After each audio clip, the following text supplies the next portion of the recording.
Assalamualaikum warahmatullahi wabarakatuh. Bismillahirrahmanirrahim.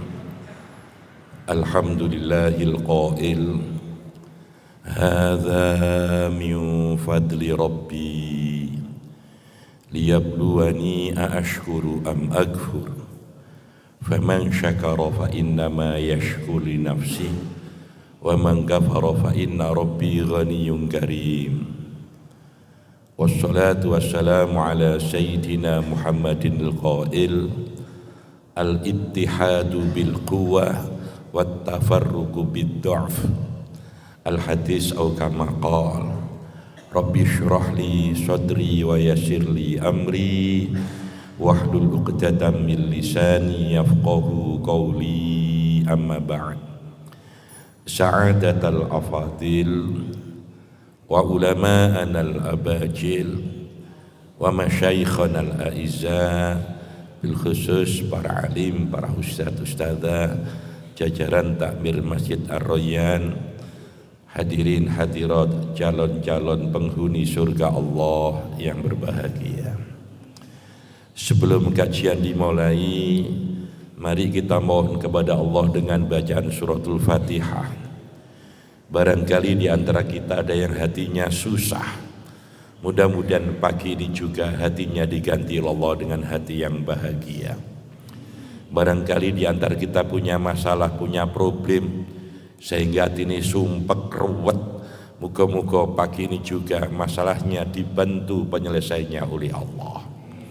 Barangkali di antara kita atau keluarga kita ada yang sakit, mudah-mudahan pagi ini juga mendapatkan tombol kewarasan langsung dari Allah. Al-Hadiniyah Al-Fatihah.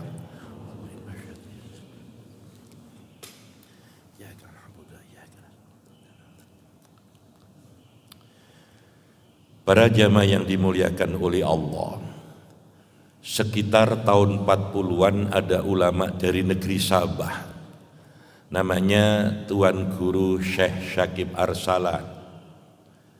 Beliau ini kirim surat kepada Syekh Rashid Ridho yang mengarang kitab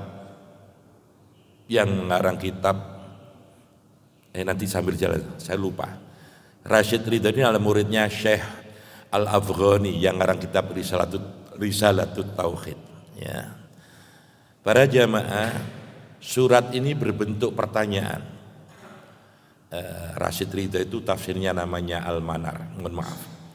Limada ta'akhkharal muslimun wa taqaddama ghairuhum. Kenapa umat Islam tertinggal sementara non-muslim maju? Mari kita tengok dalam fakta kehidupan ini.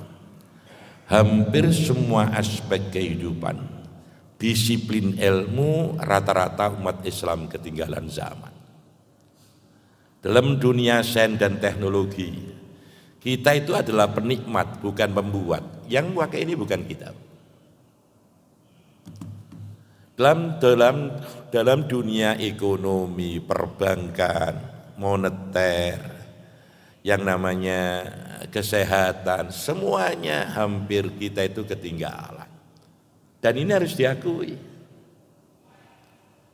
Lalu surat itu dijawab oleh Syekh Rashid Ridho, pengarang kitab Tafsir Al-Manar, min asbabi ta'akhuril muslimina salasatun. Ada 3 sebab utama yang menyebabkan umat Islam ketinggalan zaman itu. Pertama, at-tafriqu gegeran tok. Halo? Ruwet. RUU diwet-wet, ruwet. Pun ngajini santai mawon, kalau nggih rada al ngantu wal deklak-deklu kula niki. Mohon maaf. Yang nomor 2 al jahlu, stupid, bodoh. Sing nomor 3 al fakru, the poor, miskin. Ayo dionceki senajan gak tuntas. Ngapunten nggih. Pertama at-tafriqu, perpecahan. Masya Allah. Kita tengok Timur Tengah itu satu daratan, Pak. Tapi gak ada sing rukun. Kita masih mending. Ribuan pulau, 16.000, sekian ribu pulau, tapi masih rukun.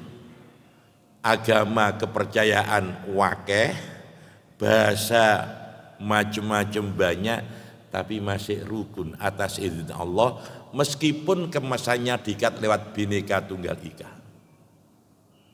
Timur Tengah itu rata-rata Muslim.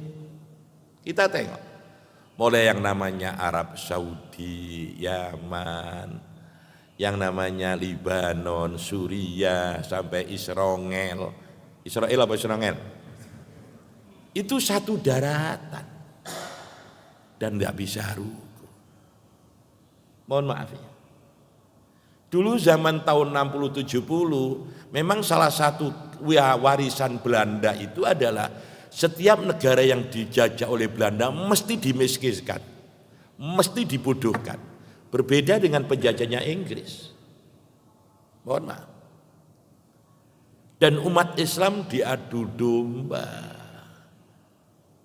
Dari hal-hal yang terkecil diisukan sehingga umat Islam sibuk ngurusi sing cilik-cilik ngono itu, sementara mereka leluasa menguasai, mengeksploitasi ekonomi bangsa kita. Itu banyak Pak. Saya dulu awal-awal keluar dari pondok, yo kaku Pak. Nek gak ngene gak. Pokoke ya wis ngomong. Sampeyan titeni Pak. Wis sekali ngomong pokoke tinggal ngali ae Pak. Wong ngene wong gendeng wong ngono iku. Ngomong kok pokoke ya takno. Ngomong aja pokoke. Semakin kita membuka hasanah wajana kita tentang perbedaan agama, betapa kerdil dan kecilnya kita di hadapan Allah. Masya Allah. Biyen hanya gara-gara urusan subuh kurut enggak, ngono iku besan lu geger. Saiki ngomong ngono, ketinggalan zaman, guys. Wis gak wayahe. Sampeyan masih ingat? Beberapa tahun yang lalu di Indonesia pernah terjadi Idul Fitri gak podo ping 3 tahun berturutan. Iku gara-gara ru'yatul hilal bahasa nginceng sih Pak. Halo, ru'yat iku ndelok. Nek cara Jawa dhewe ngintip nginceng. Halo, nginceng bulan. Gara-gara nginceng bulan tok ae gak podo ya ping 3. Masya Allah. Makanya kadang-kadang aku pingin usul nang Menteri Agama, tolong yo. Nanti waktu sidang isbat penetapan satu hilal, sing diundang aja bapak-bapak, ibu-ibu ae. Kenapa? Sebab yang tahu kapan datangnya bulan ibu-ibu. Aja tambahi gendeng ini iki gregeten aku ada anak wis ngantuk-ngantuk ada. Saudara, saya minta maaf. Berbahagialah panjenengan bisa rutin sholat subuh berjamaah. Coba perhatikan dulu, ada agak nyimpang sedikit tapi nggak lepas dari koridor bahasan ini. Ya Allah, orang yang ikut sholat subuh berjamaah itu katut doa Nabi. Allahumma barik fi ummati, Allah barik li ummati fi bukuriha. Coba. Ya Allah berkahi umatku dalam subuhnya. Artinya apa? Mereka yang ikut sholat subuh berjamaah selalu dalam keberkahan yang didoakan langsung oleh Rasulullah kepada Allah. Sedungai Rasulullah guys, lep ngono ae. Ndak main-main. Allahumma barik li ummati fi bukuriha. Rawahul khamsah. Ya Allah berkahi umatku dalam waktu subuhnya. Artinya saya baca dalam interpretasi ulama itu salah satu ada mereka yang istiqomah sholat subuh berjamaah. Masya Allah. Berbahagialah banyak. Jadi saudara saya minta maaf. Penyebab utamanya itu adalah at-tafriqu gegeran toh. Sesuatu yang semestinya tidak perlu kita perbeda, apa kita perbincangkan secara perbedaan. Makanya sekarang kita sepakat untuk tidak sama. Yang penting sepakat dan jangan menjustifikasi paling benar. Aku paling belenek adalah orang paling ngomong itu. Wa fauqa di ilmin alimun. Begitu surat Yusuf. Di atas orang alim masih ada orang alim, di atas langit masih di atas langit. Kalau kita menghormati Pak enak kan. Ada kitab fikih namanya Muqarratul Madhab, perbandingan madhab. Coba. Pendiri madhab Syafi'i yang namanya Abu Idris itu, Imam Syafi'i kan putarnya Kiai Idris. Itu suatu ketika begitu Imam Abu Hanifah meninggal dunia, maka lahirlah Imam Syafi'i. Tatkala menuju perjalanan dewasanya, Imam Syafi'i pernah datang ke masjidnya Imam Abu Hanifah. Di situ Imam Syafi'i disuruh jadi imam. Ditanya, waktu jadi imam dia enggak kunut. Saya kenapa enggak kunut? Saya menghormati Imam Abu Hanifah karena Imam Abu Hanifah sholatnya tidak pakai kunut. Lho Pak, pentolani lho iso menghormati. Dadi sing kerucuk-kerucuk ruwet adakno. Ruwet.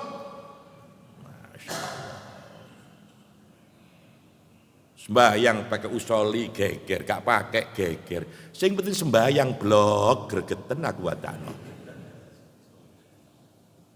Saudara, dalam artian lamasa, kalau kita beri itu, mohon maaf loh ya. Lamasa itu bagaimanapun juga secara harfiah adalah sentuhan.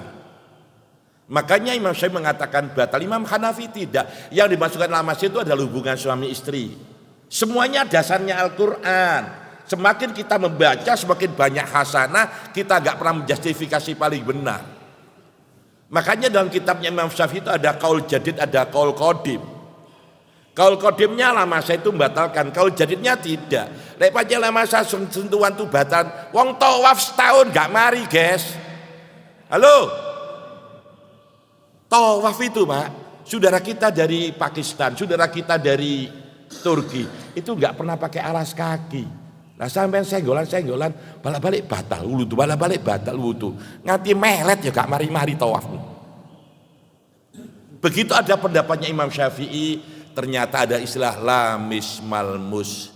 Nyenggol ndak apa-apa, sing penting gak sengaja nyenggol. Betapa indahnya perbedaan pendapat ini.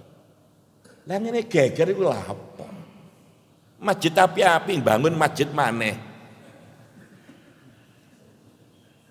Ndak masalah ya, aku syukur tambah ke masjid. Tapi jangan menjustifikasi paling benar iku aku. Prek. Sepurane Pak, Surabayaan guys. Halo. Aku niat rene niat seduluran, muga-muga dadi dulur nang swarga. Wah, mak gak trimo omong aku gak diundang maneh gak patheken, aku ya gak ngangguren kok. Gak kengangguren aku rene batal pengajianku sing ngono, saking gak tau rene ngono ae.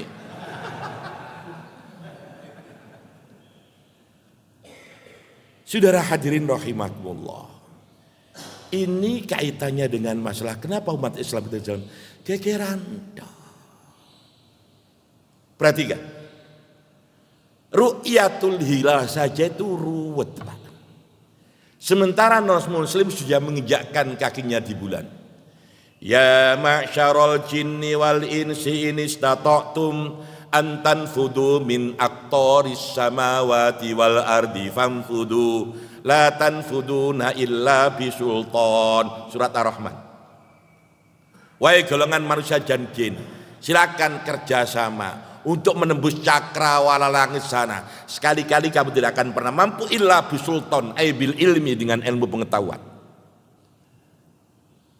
Lewat program Apollo 11-nya, Neil Armstrong menginjakkan kakinya di bulan. Sumita Willem, astronot wanita pertama India yang non muslim, ikut Salyut 7 programnya Soviet, dia mengucapkan 2 kalimat syahadat. Non muslim sudah menginjakkan kakinya di bulan, awak dhewe ruwet gara-gara mek nginceng bulan tok kon. Halo. Tak ruwet Pak ngene iki, Pak. Tak julek matamu kapok kon nduk gregeten aku delok. Saudara, apa dampaknya? Sawangane sepele. Lek wis beda, wong mertamu boleh rasan-rasan. Iku gak sembayang, iku sembayang diisi. Lah ruwet, Pak. Aja dikira sepele, entek ganjaran posomu kon. Saudara, ini fenomena yang terjadi di Indonesia. Makanya sekarang kalau ada sesuatu yang tidak sama, ayo kita sepakat beda, tapi tidak usah menjustifikasi, gak usah kata ilah-ilahan. Wis mengsem guyu ae.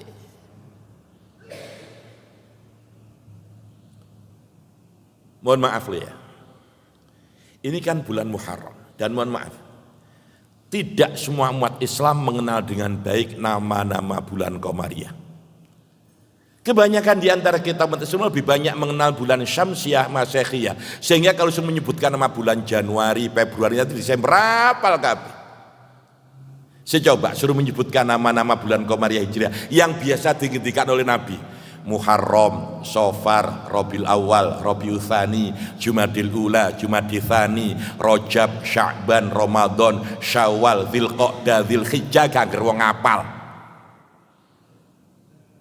Paling-paling Syawal, Selo, Besar, Suro, Sapar, Mulud, Bado Mulud, Cangkem, Bado Cangkem ngono. Aja ruwet lho Pak, aja ruwet lho Pak karo aku Pak. Aja ruwet karo aku. Wis biasa wis ngene iki omongane. Lah. Kenapa pertanyaannya? Kenapa Muharram berubah menjadi Syuro? Rabiul Awwal kok menjadi Maulud? Ini perlu sejarah. Dan ingat Pak, Nabi tidak kenal Desember loh ya. Nabi tidak kenal Januari loh ya. Jok kemenyek-kemenyek.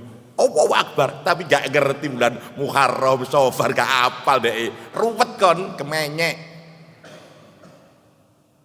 Kalau kita bicara kenapa Muharram menjadi Asyura, Rabiul Awwal berubah menjadi Maulud, itu tidak lepas dari jasanya Sultan Agung, pemangku Kesultanan Mataram Jogja. Ada akulturasi budaya. Untuk memberikan pemahaman itu, makanya kenapa Rabiul Awwal berubah menjadi Maulud? Ya, dijelaskan. Sebab pada tanggal 12 Rabiul Awwal di Makkah Mukarramah telah dilahirkan seorang bayi laki-laki namanya Muhammad. Anak yang dilahirkan itu bahasa Arabnya mauludun. Asal kata fil madhi walada yalidu wiladatan, yang pernah belajar grammar bahasa Arab ilmu sorof, walada yalidu wiladatan fahuwa walidun wa dzaka mauludun. Anak yang dilahirkan itu bahasa Arabnya mauludun. Wong biyen gak sok ngomong robi ngul ngawal ya dadi maulud, saiki boleh dadi mulut. Wis. Dan ini sejarah, guys. Ini sejarah. Kenapa Muharram berubah menjadi Asyura?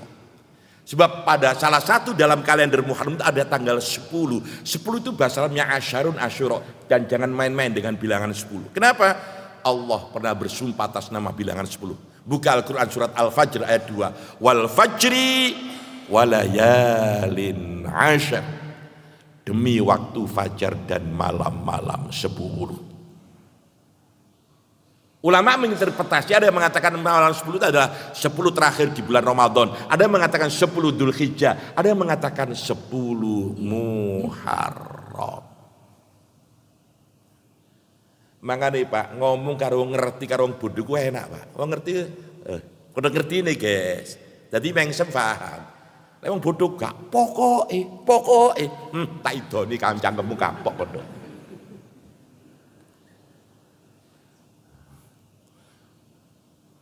Jadi saudara, ini fakta. Makanya kita perintahkan oleh Allah Al-Quran, silakan dibuka Al-Quran surat ketiga ayat 103 Ali Imran. Wa'tasimu bihablillahi jami'a wala tafarraqu.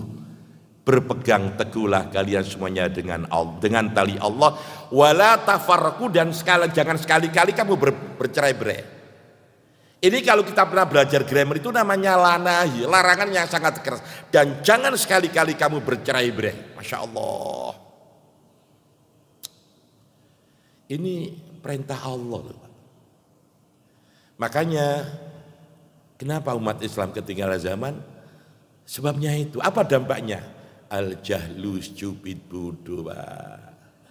Wong liyane padha belajar semacamnya, awak dia enggak belajar untuk menguatkan pendapatnya, golek dalil, golek ngene iki tok. Sementara yang lainnya sudah melesat ke bidang yang lainnya, awak dhewe ruwet ngurasan ngono-ngono iku tok. Masyaallah.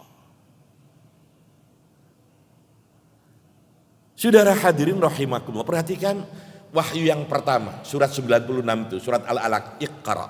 Apa? Baca. Iqra itu fil amar, baca. Ternyata yang namanya pendidikan itu di samping 15 abad yang lampau Nabi pernah dawuh utlubul ilma minal mahdi ilal lahdi. Ini juga masih fil amar. Perintah.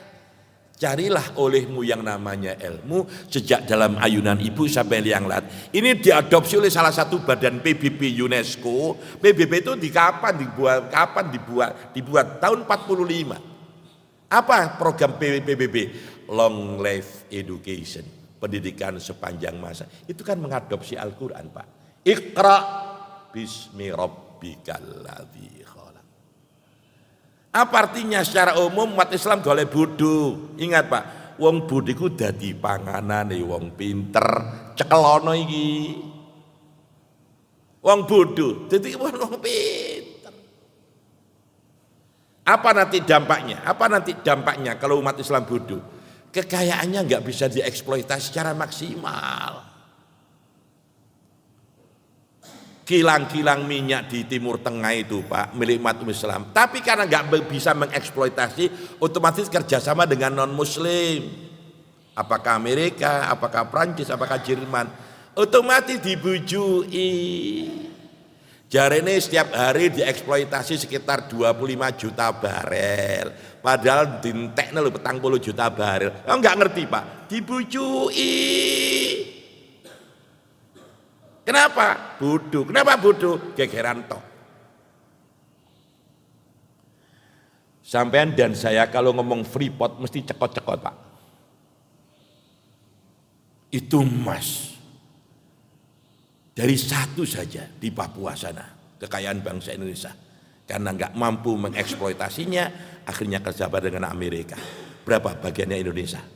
Ngeluh, Pak, enak gak kerungu timbang kerungu. Durung mana ngomong saiki utang Indonesia iku piro, Pak. Jadi setiap bayi lahir di Indonesia ono tulisane kautang 16 juta. Halo. Setiap bayi lahir tulisannya sekitaran tulisannya kautang 16 sampai 20 juta. Awak dulu gak rumangsa utang. Oleh karenanya buat kita umat Islam itu apa? Ayo kita sepakat untuk sesuatu yang tidak kita sepakati. Saling menghormati. Enak dadine nanti. Enak dadine. Saudara hadirin rahimakumullah. Kita perhatikan saja, Pak. Kegiatan yang nampaknya sepele di masyarakat kita. Tapi kadang-kadang kalau nggak tapi kaget ya, Pak. Ada ungkapan siji kulit siji anggit itu ya tak hormati, Pak. Jangankan kepada orang lain, awak dulu bimbang. Saya tadi kan kemarin kan dihubungi sama takmir untuk kuliah subuh sini. Itu tidak jawab saya langsung. Iki kok piye aku iki? Aku kuliah subuh kono Korea nih. Hubungi takmir masjid satunya mau izin dulu suwe gak dibalik, gak jawab kok. Tanyain takmirnya, tak geledak gak ngurus. Akhirnya saya ingat, saya minta izin pada masjid satunya, izin hari ini saya tidak masuk, saya tak memasuki saudara kita yang di Royan sana. Tidak apa-apa Ustaz. Tapi Jumat akad depan ketika sampean ya insya Allah. Itu Pak bimbang. Rono porini, iku awak dhewe bimbang. Dadak memaksakan pendapat kepada orang lain. Ana baru wedi nih, Pak. Sampeyan karo kula kadang-kadang ngetan apa ngidul, ngetan apa ngidul. Kadang-kadang panitia takmir masjid departemen perbadokan, sarapani pecel apa rawon, ngono iku ruwet, Pak. Senajan awak dhewe garap para urusan ngono iku. Nah, tanyakan lho, Pak. Ojo rawone wis pecel, ojo pecel wong sini. Ah ruwet kok urusan badokane. Wis kaya ono lak wis lak ruwet ngono iku. Loh, ini kok pendapat pendapat salah hukum dipaksakan? Tidak bisa. Kalau kita sadar itu, tidak ada yang namanya geger, itu tidak ada. Kita saling menghormati, masing-masing punya alasan. Kalau kita pernah belajar ilmu usul fikih, al-hukmu yaduru ma'ilati adaman awujudan. Hukum itu selalu berkaitan dengan masalah sebab akibat. Dan ingat, setiap kita bicara fikih, siap-siap untuk beda. Lalu ngerti ini Pak, enak Pak, guyu. Islam itu rahmat, Islam itu indah. Insya Allah. Islam itu indah, Islam itu rahmat. Kenapa? Masing-masing punya landasan, meskipun interpretasi penafsirannya berbeda, asalkan saling menghormati, dadi enak. Ya Allah. Yang ini gak bisa bim salah bim proses. Saya dulu keluar dari pondok tahun 80. Ono iku pokoke Pak, lek gak yoga, arwet. Jadi bapakku kono ojo kaku dadi wong iku. Wocon banyak perbandingan gitu loh, biar urip nang masyarakat. Sebab kon besok ku nang masyarakat. Bapak saya waktu itu sudah bilang begitu. Bapak saya sudah bilang begitu. Insyaallah. Ojo kaku-kaku, wong gak podo. Dibuka. Iki kitab gak pernah tak kekno anak-anakku. Bukaan, wocon, sampe entek. Oh begitu caranya. Jadi enak nanti. Ya. Kalau sudah begitu umat Islam harus ngejar ketinggalan. Kenapa? Kalau kita baca Al-Quran Pak, kita nggak perlu heran kagum dengan orang-orang barat, nggak perlu. Ingat Pak, bapak perkapalan dunia itu Nabi Nuh. Amerika belum ditemukan, Eropa belum ada, Nabi Nuh itu bisa membuat kapal. Ojo kadek ngomong perahu, kapal. Kenapa? Ada yang mengatakan bisa memuat 500 orang, ada yang mengatakan 80 orang. Belum binatang sepasang-sepasang atas izin Allah. Ingat ya, Nabi Nuh itu usianya hampir 800 tahun. Apa 1000 Nabi Nuh itu. Dakwanya itu hampir 800 tahun cuma mendapatkan pengikut. Ada yang mengatakan 500, ada yang mengatakan 80. Coba. Kalau perahunya Nabi Nuh dimuati orang 500, ojo kakak aja 80 Pak. Berarti kan gede. Maji sampean sing teko kuliah subuh lho kan wong 80. Aku lak ketok tak hitung karo wati. Lah. Berarti kan logikanya perahunya Nabi Nuh itu besar. Eropa belum ada, Amerika belum ditemukan oleh Columbus, Nabi Nuh sudah bisa membuat kapal. Maka catat, bapak perkapalan dunia adalah Nabi Nuh. Kenalkan pada anak-anak kita itu. Penemu kapal terbang itu bukan saudara kembar dari Amerika, tapi Nabi Sulaiman. Salah satu mukjizat Nabi Sulaiman itu kalau pergi kemana-mana cukup bersajata, angin terno aku, budal. Iki dudu Aladin guys. Halo. Nah, kenapa? Nabi Sulaiman itu pernah minta kepada Allah, minta diberi kekuasaan yang tidak bisa dimiliki oleh umat sesudahnya. Mohon maaf. Sampai yang namanya jin tunduk patuh. Dulu zaman Rasul itu pernah ada jin yang suka mengganggu, mengambil Baitul Mal kas negara. Itu tangkap oleh Rasul, maunya diikat di tiang masjid itu. Besoknya tunjukkan. Tapi Nabi ingat, bukankah saudaraku permanen? Maksudnya Nabi Sulaiman minta kekuasaan yang enggak pernah dimiliki oleh orang sesudahnya. Dilepaskan kok. Sampai sakmono tawadu'e Nabi itu. Nah, coba. Bapak Alustita dunia. Bukan Soviet, tapi Nabi Daud. Mujizat Nabi Daud itu alan al-hadir, dan aku jinakkan kepada Daud yang namanya besi.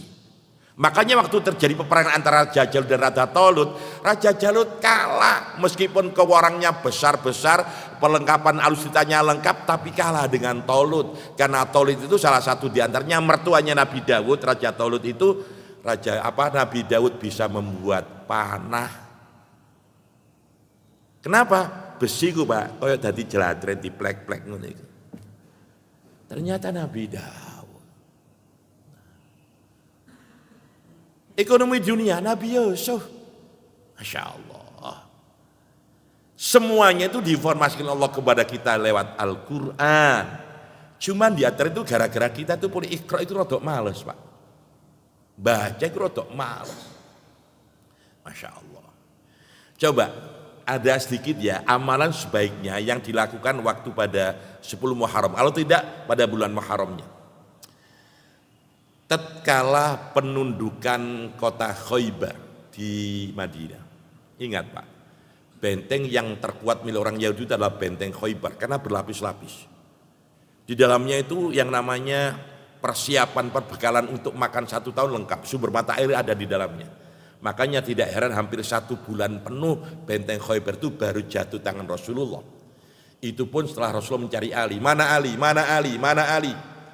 Wabe matur Ali sedang sakit mata. Mata sing rodok nemen Pak. Gak terima sakit mata tapi beleken jarung kene. Sahabat-sahabat yang lainnya ingin tampil. Kenapa? Akan aku serahkan royah bendera ini tangan Ali. Ali sakit ya Rasulullah, bawa sini. Begitu kita panggil delok Ali di mana ludai. Waras Pak. Sampeyan tak idoni tambah ngamuk sampeyan Pak. Ruwet. Baru itu apa kata Rasulullah? Ali, inna ida anzalna bisa hati qaumin fasaat sobahul mundarin. Ini nyimpang dari bakasan tapi nggak lepas dari koridor. Ali, tatkala kami menduduki kubu suatu pertahanan musuh, kamu teriakkan kalimat takbir, insya Allah mereka akan takut, lari tunggang langgang. Dan itu betul. Nah, setelah Khaybar didudukkan, sudah damai, satu ketika Nabi hanya sekedar jalan-jalan biasa. Orang-orang Yahudi sama berpuasa. Ada apa ini? Kami puasa Muhammad. Memangnya kenapa? Bentuk syukur kami kepada Tuhan kami atas dimenangkannya Nabi Musa dari musuh besarnya Fir'aun, tenggelamnya Fir'aun Laut Merah, menangnya Nabi Musa itu pada tanggal 10 Muharram. Sebagai bentuk syukur kami berpuasa. Apa kata Rasulullah? Sahabat, nahnu ahakku bi Musa. Kami lebih berat kepada Nabi Musa ketimbang orang Yahudi. Oleh karena itu puasalah tahun depan, agar puasamu tidak sama dengan mereka, awali sebelumnya atau sesudahnya. Berarti tanggal 9 atau tanggal 11. Kebanyakan masyarakat kita mengenai tanggal 9 dilihat tis'atun tasu'a, tanggal songo, baru asyarun asyura tanggal 10. Sahabat bertanya, cerdas Pak, kalau memang kami berpuasa, apa kebaikan yang siapkan untuk kami? Apa kata Rasulullah? Yukaffirus sayyi'atas sanatal madhiyata. Kalau kamu puasa pada tanggal 10 Muharram, dosamu setahun diampuni oleh Allah. Hadis riwayat Imam Muslim nomor 1162.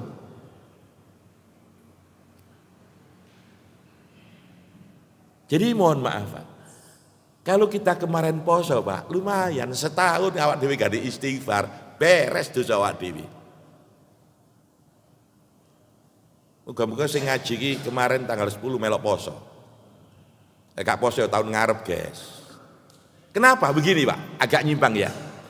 Setiap pergantian tahun, apakah Hijriah maupun Masehi, itu secara kuantitatif usia kita itu bertambah. Kalau tahun ini usia kita katakanlah ada 65, ada 70. Mohon maaf. Nanti 2025 berarti usia kita menjadi 71. Secara kuantitatif bertambah, sementara jatah menikmati hidup itu berkurang. Katakan kita takdir Allah umur 75, sekarang 70, nanti tahun 25, 71, berarti kurang petang tahun Pak. Katakan 75 ibarat wong sing dulinan jumpritane 75. Awak dhewe tutuk garis nomor 71. Berarti logikanya kan dekat dengan kematian. Lah orang cerdas itu apa? Memperbanyak bekal untuk sowan di hadapan Allah. Wong pinter itu bukan karya tulisnya. Hakikatnya orang cerdas itu adalah al-mukayyis, orang cerdas itu adalah orang mempersiapkan diri bekal untuk sowan di hadapan Allah. Nah, ayo sekarang sing cerdas Pak. Urip umat Islam gak oleh cukup pinter, kudu cerdas. Apa? Cari amalan-amalan yang ringan tapi nilainya dia bisa menerobos. Contoh kemarin 10 Muharram kita puasa sehari menghapuskan dosa 1 tahun. Aku takut siapa di antara kita kuat setiap hari baca istighfar 10.000. Astagfirullahaladzim, astagfirullahaladzim. Ping setahun Pak, nganti lambemu nyonyor gak kuat kok.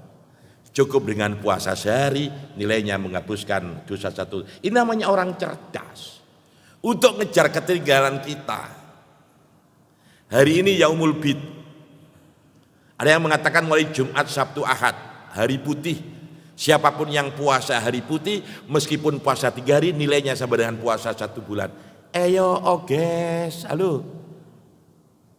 Jangan hanya jadikan wacana dan hasanah. Melo. Awak dhewe akeh nganggure biyen niku. Bengine akeh tuyu tok. Tambah tuwek tuyu. Al kedek gede wali iler dawa. Masya Allah. Maksud saya hal-hal yang nampaknya sepele dalam hal amal ya, tapi nilainya itu terobosan. Ya sing ngene-ngene kae digoleki.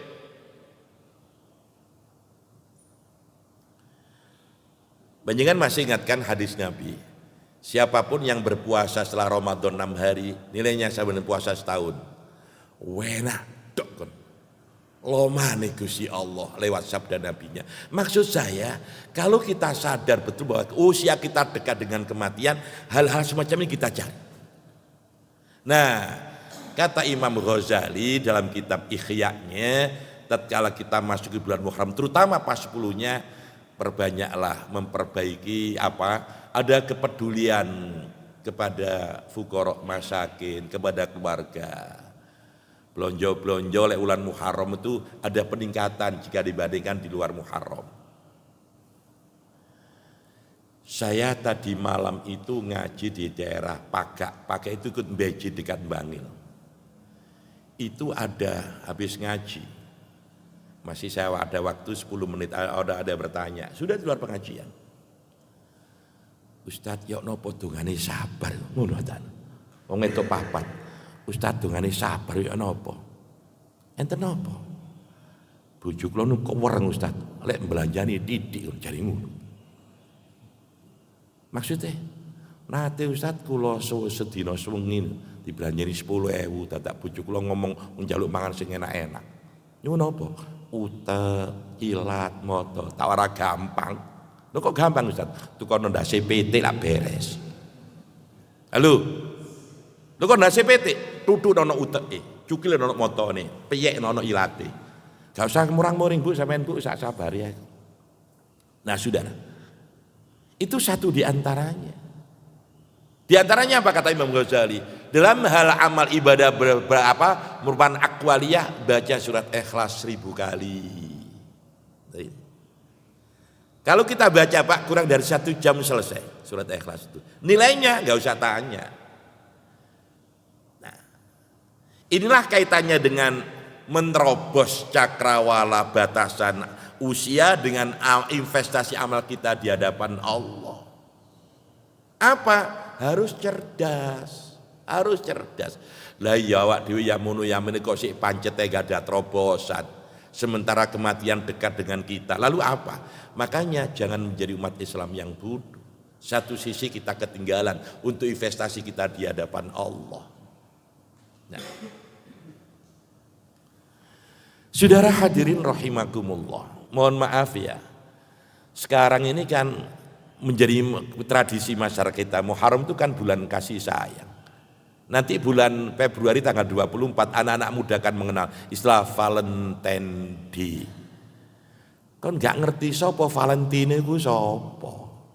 Arek nom-nom saiki mengenal dengan istilah Valentine Day, saling kirim hadiah. Bungkusnya itu warna pink, selamat Valentine Day. Kok niku gak ngerti Valentine iku sapa? Ojo omong Valentino Rossi pembalap dunia loh ya. Valentino itu Pak, tokoh agama Nasrani yang ada di Italia, persisnya di Vatikan. Kebetulan dia seorang pastor. Cara pribadi orangnya itu dermawan Pak. Wapi, loman, sering ngasih hadiah. Dia mati ke tanggal 14 Februari, itu pun ada mengatakan sebabnya bunuh diri. Sekarang diperingati secara dunia Valentine Day, hari kasih sayang, hari kepedulian. Loh anak-anak kita sih nggak ngerti loh Pak. Valentine Day. Anakku tak kadang kon kadang ngono-ngono ditapu api kon, preketek. Ya biya. Semestinya bulan kasih sayang kan bulan Muharram, kepedulian kepada anak yatim. Makanya Nabi pernah dawuh, idza bakal yatimu ihtazzal arsyu. Apabila ada anak yatim nangis, arsy itu goncang. Basyiru mayubasyiruhu. Allah langsung dawuh, informasikan malaikat, bahagiakan bagi mereka yang membahagiakan anak yatim. Mohon maaf.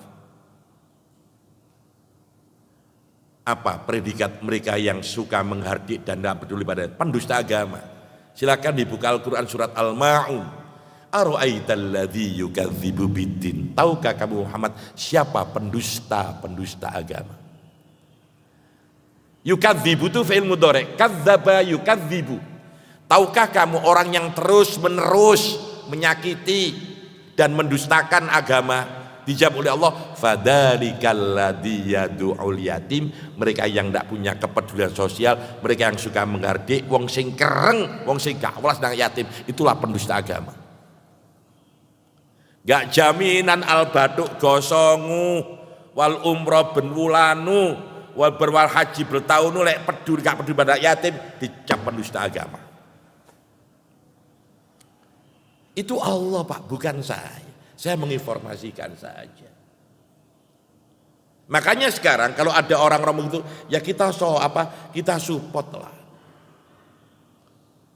Misalnya kita jauh dari panti, jauh dari anak yatim, datang ke sekolahan. Pak mohon maaf Pak, di SMP Sanawiyah sini ada berapa anak yatim? Memangnya kenapa Pak? Ada 10, saya 2 Pak. Maksudnya mulai sekarang sampai tamat saya yang biayai. Makanya ada istilah muharraman itu usapan dan kepala anak yatim. Itu isyarah Pak. Lambang kasih sayang itu kan membelai kepala Pak. Wadah enggak anak yatim diusek-usek waduh ganti kaya apa-apa lah ruwet gini. Kok ngoten ngusapi ndase anak yatim gak ngono blok karepe gak ngono. Wong salah paham. Satu sisi cerdaskan dia. Saudara hadirin rahimakumullah, balik kepada pokok masalah. Ayo kalau kita sudah tahu sebabnya, bareng-bareng Pak, kita belajar untuk sepakat tidak sepakat, menghormati, siap berbeda selama dalam hal-hal furu'iyah, hal-hal yang tidak prinsip, kayak penetapan bulan, dia gak podo gak popo, sing penting gak iso loloan. Sing rutu ngene Pak, Ustadz kan besok pemerintah tanggal Rebu puasa, sementara yang lain kan ada yang mengatakan hari rayanya kan Selasa, pemerintah kan Rebu. Bagaimana Ustadz kalau saya Selasa enggak puasa, Rebu riyaya, itu dadone tambah oon ngene. Ini kan jalan alternatif tengah-tengah. Iki ojo tawar penakon karo Gusti Allah, guys. Kalau kamu yakin bahwa Rebu riyaya, Selasa si poso. Kalau sampai raya itu Selasa, ya sudah Senin terakhir. Ini kan jalan tengah-tengah moderat tuh gak ngono, guys. Ini masalah prinsip. Sebab puasa itu merupakan ibadah mahdho, wama yang lainnya enggak apa-apa. Nah, dari mana kita tahu? Karena kita belajar lewat Iqra.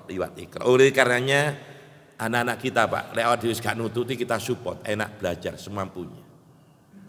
Ingat lho Pak, anak-anak Indonesia itu cerdas. Siap mengikuti olimpiade luar negeri mesti pulang bawa medali emas. Saingannya negara-negara top, Soviet, Eropa, Amerika, anak kita itu pulang bawa medali emas Pak. Kita tengok itu, Insya Allah. Yang nomor 2 kita support apa? Lek wis pinter Pak, Insya Allah ekonomi itu lancar. Melarat waduh, ruwet rek. Halo. Meskipun Pak, dungane wong melarat itu mandi. Nabi pernah dawuh du'aul fuqara'i mustajabun. Dungane wong melarat iku mandi. Lho ngene iki ana sing ngomong, lek pancen wong melarat mandi lah ndonga dhewe po. Lho ngono hadakno. Sampe tak kandhani Pak, dungane wong melarat itu mandi lek ndongakno wong liya, ndongakno lek ndonga dhewe gak mandi, pengumuman. Sampeyan kira kula ngawur ngaji, ndak saya punya pijakan Pak. Dawuhnya Imam Ghazali dalam kitab Ihya. Apa dungane wong melarat mandi lek dungane wong liya dungane gak mandi padha karo ula. Ula weling, ula tapa entong, biar mosok kobra Pak nek ngarani wong desa. Tapa entong. Seling sampean Pak. Iku Pak, lek nyembur wong mati. Nyembur picik ces mati, wedhus ces mati. Tapi nyembur awake dhewe menter. Padha wong melarat nduk rasa mandi, ndonga dhewe gak mandi pengumuman. Artinya apa? Ini bahasa isyarah. Kita harus lebih peduli kepada fuqara masakin. Lais peduli ndonga Pak. Masya Allah. Gak percaya ya. Meskipun kita gak boleh mengatakan pengemis itu melarat, keliru sampean. Wong ngemis melarat keliru. Wong pengemis itu profesi, omahe api-api. Kadang bulan teko omah pakai api, ngur tengah dalan ganti pakaian, mulai mendo-mendo dadi wong melarat kon. Kok nuding. Soalnya apa hitungane? Sakmene omah gak soro-soro. Masya Allah. Mohon maaf. Jadi dungane sampeyan ya lewat pengemis. Sampeyan kei 2.000, matur suwun 5.000 siji, Pak. 10.000 siji, Pak. Pemane di 1.000 monggo. Alhamdulillah monggo ndonga, Pak.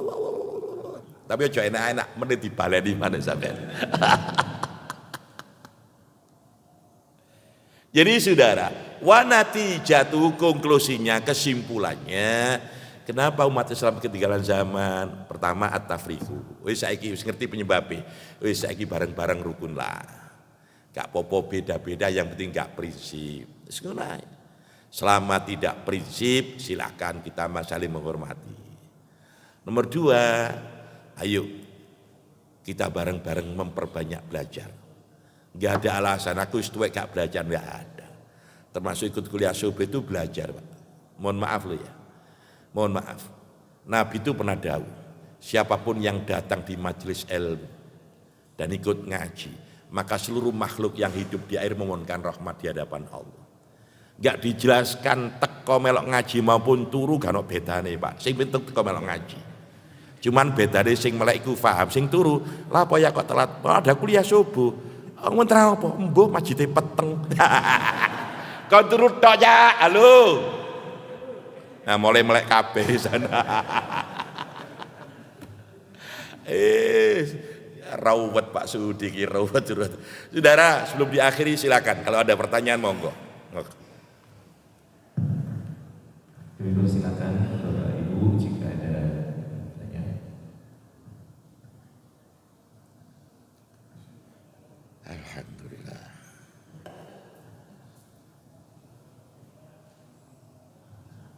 Bapak dan Ibu jika ada pertanyaan silakan.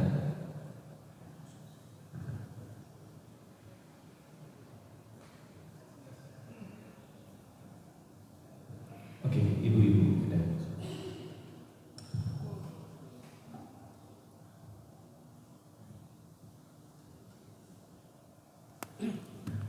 Alhamdulillah.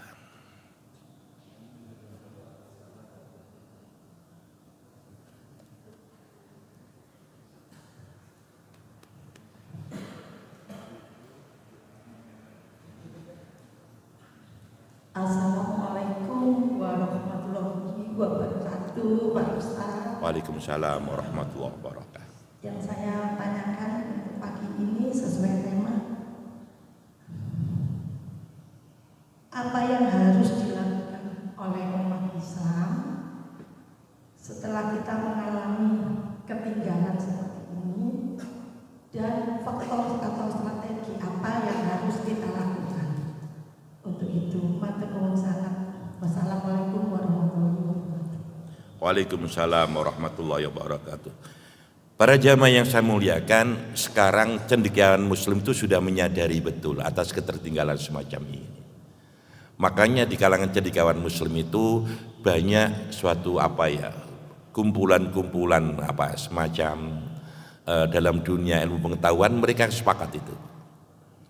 Dan alhamdulillah, mohon maaf, banyak sarjana dari Pakistan yang muslim itu, banyak sarjana dari Iran, Pak, itu bisa mengakses waktu dia sebagai pegawainya dalam dunia alustita di Amerika. Itu sekarang orang Pakistan itu bisa membuat bom nuklir itu, Pak. Demikian juga orang Iran. Artinya apa? Tatkala kita digertak, mereka pun juga takut juga. Kenapa? Kita tahu, kita sudah membuat semacam itu dalam dunia alustita. Meskipun dalam dunia perbankan kita ngejar, tapi secara umum ekonomi dunia itu masih dikuasai oleh orang Yahudi. Informasi dunia, mass media dunia itu hampir 90% masih orang Yahudi. Dan orang Yahudi itu bisa nerobos kemana-mana, termasuk dalam di Amerika itu namanya kalau kita itu DPR, mereka itu namanya? Senat. Itu dikuasai orang Yahudi. Makanya putusannya gak main-main. Berapa presiden Amerika yang ingin membelot tidak bela Yahudi ditembak itu. Mohon maaf. Jadi, tapi sekarang umat jadi kawan muslim sudah sadar itu atas ketertinggalannya. Merapatkan barisan, memberikan support pada generasi muda, berikan beasiswa. Apa tujuannya? Ke depan nanti bisa jadi 10 tahun ke depan, 20 tahun ke depan, mungkin akan lain tentang masalah peta dunia, tentang kecerdasan. Makanya yang pertama dari awak dhewe sik ae, Pak. Wong pinter-pinter gak tapi ruwet, Pak. Sing ruwet awak dhewe ngene iki, Pak. Ruwet-ruwet, Masya Allah. Cilik-cilik digekno, kita sendiri aja lah, ya. Jadi strategi yang paling enak itu sadar betul bahwa kita sudah ketinggalan zaman, merapatkan barisan, mengerahkan anak-anak muda kita kejar ekonomi kita bangkit lewat ekonomi, minimal untuk diri pribadi. Masya Allah. Kita nggak usah iri dengan orang lain, tapi kita mengejar ketertinggalan kita. Kemarin malam itu ada tamu ke rumah. Dia salah satu supervisor itu, Pak, Indomaret wilayah Jawa Timur. Saya tanya, ada berapa Indomaret Indonesia? 22.000 lebih, Pak. Satu kekayaan, Masya Allah. Setiap hari itu mereka duduk ongkang-ongkang miliaran masuk mereka. Waralaba itu. Kita nggak usah menyalahkan. Karena mereka cerdas membaca pangsa pasar. Dan rata-rata yang namanya Indomaret itu mereka bukan bondo, awak dewe kon. Nyiapkan lahan kayak bondo, jarak 5 tahun akan kembali. Jangan menyalahkan orang lain. Kenapa? Mereka cerdas. Sehingga pasar-pasar tradisional mati kalau berdekatan dengan Indomaret. Kita tengok siapa pemiliknya.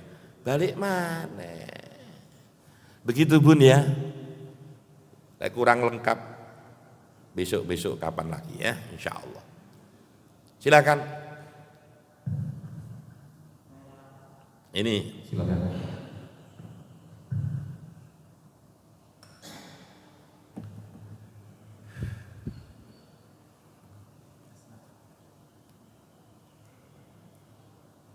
Assalamualaikum warahmatullahi wabarakatuh. Waalaikumsalam.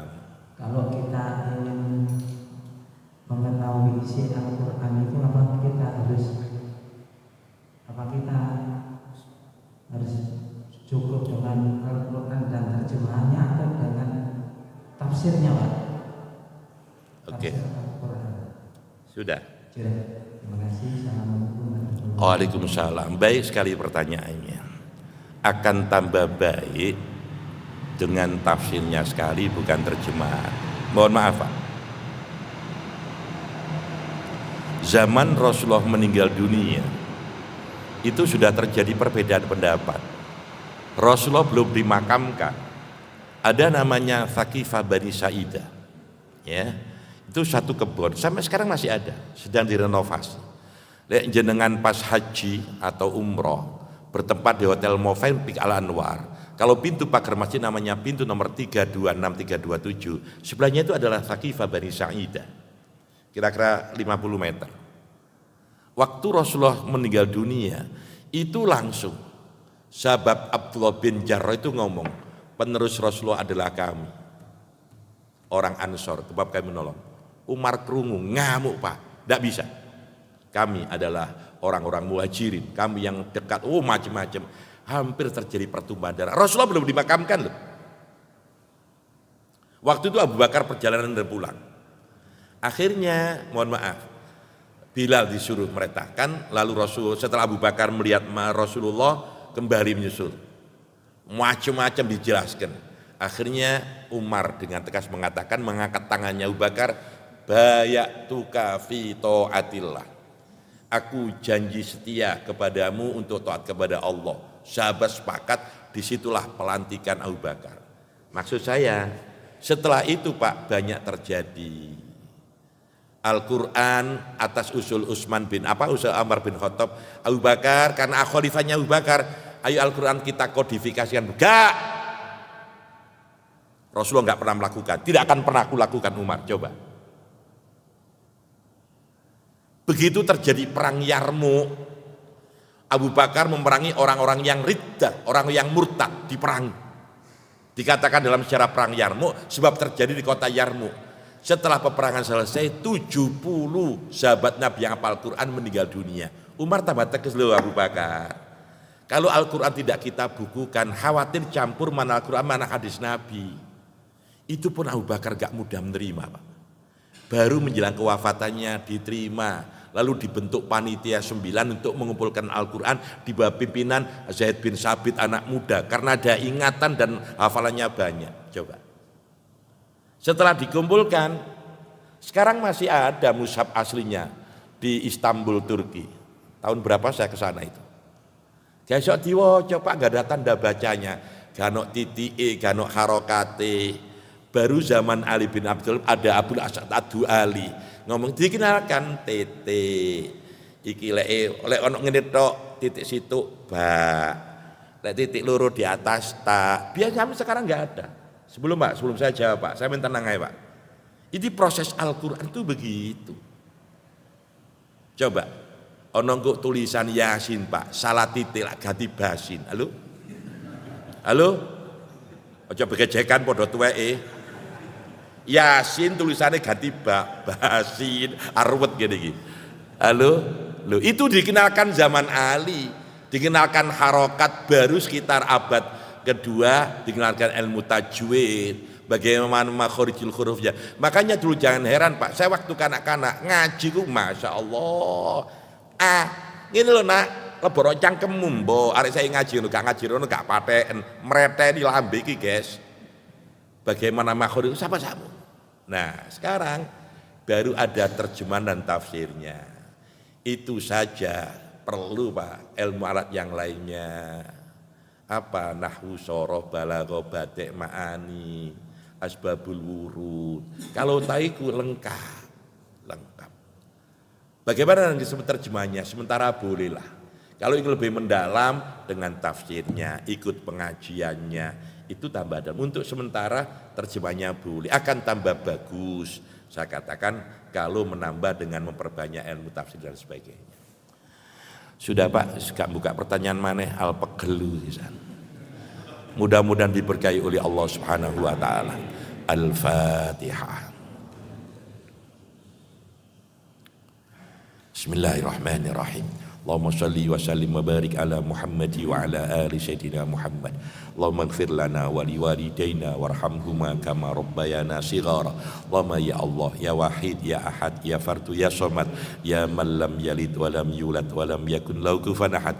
Allahumma ya Allah inna nas'aluka bi anna lakal hamdu la ilaha illa anta al-mannanu badi'us samawati wal ard ya dal jalikram ya hayyu ya qayyum ya ilahana wa ilaha kulli syai' ilaha wahidah la ilaha illa anta ya Allah. Hab lana min azwajina wa durriyyatina qurrata a'yunin waj'al muttaqina imama. Rabbi ja'alna muqimas sholati wa min durriyyatina rabbana wa taqabbal du'a. Allahumma ja'alna wa ahlana wa iyalana wa auladana wa talamidana wa durriyyatina wa man hadra fi hadzal masjid wa jara masjid hada ij'alna wa iyahum min ahli sholatil jamaah wa ahlil Qur'an wa ahli qiyamil laili wa ahli sholatit tahajjudi wa ahli birril walidain wa ahlil ilmi wa ahlil khairi wa ahlil jannati bihaqqi rabbi ja'alni muqimas sholah wa min durriyyati rabbana wa taqabbal du'a.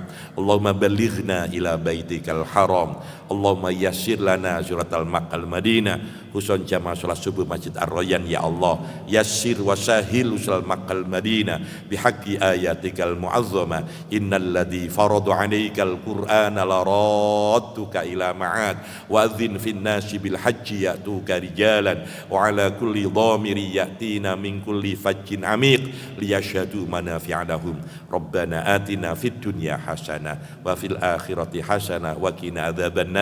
Jazallahu anna sayyidana Muhammadan sallallahu alaihi wasallam wa ahluh. Subhana rabbika rabbil izzati amma yasifun wa salamun alal mursalin walhamdulillahi rabbil alamin. Al-Fatihah.